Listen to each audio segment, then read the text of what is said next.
राम राम शेतकरी मित्रांनो, पिनाका फार्म या चॅनलमध्ये आपलं स्वागत आहे. तर मित्रांनो, आजचा व्हिडिओ एक खूप महत्त्वाचा आहे. रिअल परिस्थितीवर हा व्हिडिओ आहे. त्यामुळे हा व्हिडिओ प्रत्येक शेतकरी पोरांनी आणि शेतकऱ्यांच्या पोरांनी नक्की बघा. याच्यामधून एक रिअल प्रसंग माझ्यासोबत जो घडलेला आहे ते एक या व्हिडिओमध्ये सांगण्याचा प्रयत्न करणार आहे. त्या अगोदर आपल्या चॅनलवर नवीन असाल तर चॅनलला सबस्क्राईब आणि व्हिडिओला लाईक नक्की करा. तर मित्रांनो, सांगायचा प्रसंग एक असा की काल परवा एक माझ्या नातेवाईकाचा एक फोन आला मला. खरं तर ही एक सांगण्यासारखी गोष्ट नाही आहे, पण प्रत्येकी जे यंग समजा एक पोरं आहे त्यांना शेती करण्याची आवड आहे. पण अशा ज्या छोट्या छोट्या गोष्टीमुळे त्यांचं एक समजा एक मनस्थिती होत नसेल की आपण शिक्षण वगैरे झालेलं आहे, शेतीमध्ये कसं काम करावं काय वगैरे, त्यासाठी एक हा व्हिडिओ बनवण्याचा मी एक प्रयत्न करत आहे. तर त्यांचं असं म्हणणं होतं की तू शिकलेला पोरगा, बाहेर राहिलेला पोरगा आहे, शेतीमध्ये येऊन असं नक्की नवीन काय करणार आहे. त्यांचं असं म्हणणं की बाहेर होता, चांगल्या जॉबला होता, एक सावलीमध्ये नोकरी होती, इकडे उन्हामध्ये एक तळण्यापेक्षा तुला एक बाहेर राहिलेलं कधीही चांगलं असं. आणि एक त्यांचं एक वाक्य अतिशय एक टोचणारं वाक्य होतं की त्यांचं म्हणणं असं की एवढ्या वर्षामध्ये तुझ्या आईवडिलाकडून जे झालं नाही ते तुझ्याकडून असं काय नवीन होणार आहे. तर त्यांना एक ती एकच सांगायचं आहे मला की आज रोजी हे जे मी असं एक फुलवलं हे, तर आज याचं समाधान मी असं शब्दामध्ये सांगू शकत नाही. तर जवळपास आता मला गावाकडे येऊन जवळपास आता 2 वर्ष झालेले आहेत. पहिल्या वर्षी एक घरांना सगळ्यांना हेल्प म्हणून एक असं काम करत गेलो. पण त्याच्यामध्ये एक यांचं कसं एक पारंपरिक शेतीमध्ये एक जास्त करून लक्ष होतं जुन्या लोकांचं एक. जसं की कापूस असेल, सोयाबीन असेल, तूर असेल. पण हे एक पारंपरिक पिकामध्ये जवळपास याच्यामध्ये एक वर्ष जातो डायरेक्ट.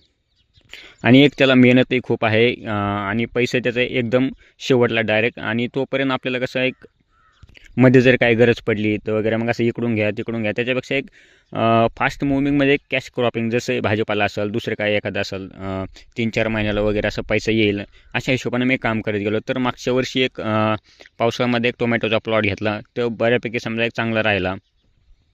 तर त्याच अनुभवातून ज्या काही चुका केल्या त्या आता सोडून ह्या नवीन प्लॉटमध्ये काम करत आहे. हे बघा, आता हे मिरचीची लागवड केलेली आहे. याच्यामध्ये बघू शकता तर जवळपास 1 महिना झालेला आहे लागवड करून. खूप छान प्रकारे असं हे बघा, फुटवा वगैरे निघालेला आहे, कुठेही तुम्हाला व्हायरस वगैरे काही दिसणार नाही. एकदम छान प्रकारे अशी ग्रोथ झालेली आहे. तर हे कसं घडलं, जेव्हा मी शेतीमध्ये आलो, शेतीमध्ये लक्ष द्यायला लागलो, शेतीमध्ये काम करायला लागलो, तेव्हाच ह्या गोष्टी घडायला लागल्या. तर ह्या कोणत्याही गोष्ट ओव्हरनाईट वगैरेमध्ये घडत नाहीत. याच्यामागची फार कष्ट असतात. याच्यामागं तुम्हाला प्रत्येक नातेवाईकाचे टोमणे वगैरे, प्रत्येकांच्या काही ना काही गोष्टी तुम्हाला सहन करूनच याच्यामध्ये पुढे जावं लागतं. तुम्ही फार बाहेर राहून तुम्ही जॉबमध्ये खूप जास्त कमवू शकता, शेतीपेक्षा खूप जास्त कमवू शकता. पण तुम्हाला खरं जर समाधान जर पाहिजे असेल तर तुम्हाला आपल्या गावाकडे किंवा शेतीमध्येच यावं लागणार. आजकाल प्रत्येक शेतकऱ्यांच्या पोरांची अवस्था आहे की घरचे स्वतः म्हणतात शेतीमध्ये काही नाही वगैरे, असं तुम्ही बाहेर राहून चांगल्या प्रकारे जॉब करा. पण बरेचसे असे माझे जे मित्र क्लासमेट वगैरे त्यांना भेटलं मी, तर अतिशय कंपनीच्या जॉबनं खूप परेशान आहेत. सकाळी 8 वाजता जायचं, संध्याकाळी 8-10 वाजता घरी यायचं. खूप स्ट्रेस वगैरे आहेत. त्यांचं म्हणणं की तू शेती करतो हे खूप खूप चांगलं तुझं एक विचार आहे.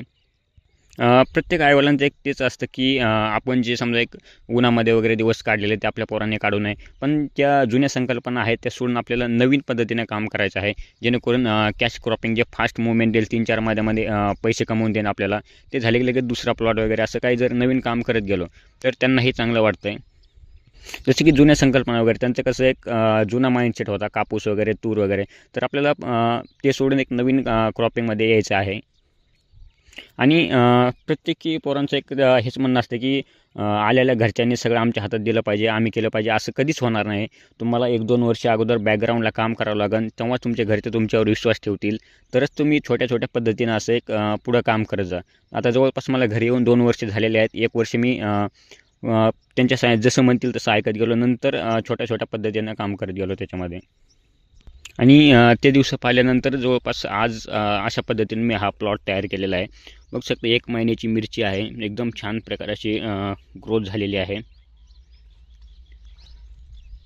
आणि कोणत्याही कामामध्ये घरच्यांचाही नकार नाही, जेणेकरून एखादी गोष्ट जर नवीन करून बघायची असेल तर त्यांचाही त्याच्यामध्ये उत्साह असतो की हा ठीक आहे, आपण जुन्या पद्धतीने काम सोडून नवीन पद्धतीने काहीतरी करून बघू.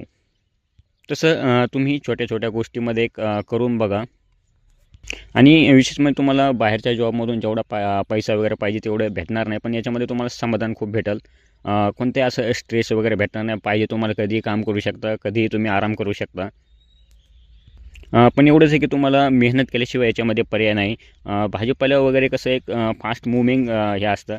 8-10 दिवसामध्ये तुम्हाला काही ना काही नियंत्रण करावं लागेल, फवारणी करावं लागेल, खत द्यावं लागेल. जर ह्या गोष्टीकडे जर तुम्ही इग्नोर केलं तर तुम्ही त्याच्यामध्ये 100% अपयशी ठरणार. याच्यामध्ये तुम्हाला वेळच द्यावा लागणार. तर आजचा हा जो प्रसंग आहे तो माझ्यासोबत घडलेला आहे. एक प्रत्येक शेतकऱ्यांच्या पोरांनी ही गोष्ट लक्षात घ्यावी आणि त्याच्यामधूनच एक नवीन पद्धतीने शिकावं. शेती करणं हे प्रत्येक समजा एक मुलांचं एक स्वप्नच असतं की बाहेर राहण्यापेक्षा, मेंटली स्ट्रेस घेण्यापेक्षा एक समाधानाने एक लाईफ जगावी. पण घरच्यांच्या अशा टोमण्यामुळं, नातेवाईकांच्या अशा टोमण्यामुळं त्यांचं येण्याची इच्छा होत नाही. तर असं काही नाही, तुम्ही येऊन छोट्या छोट्या गोष्टीमध्ये काम करू शकता.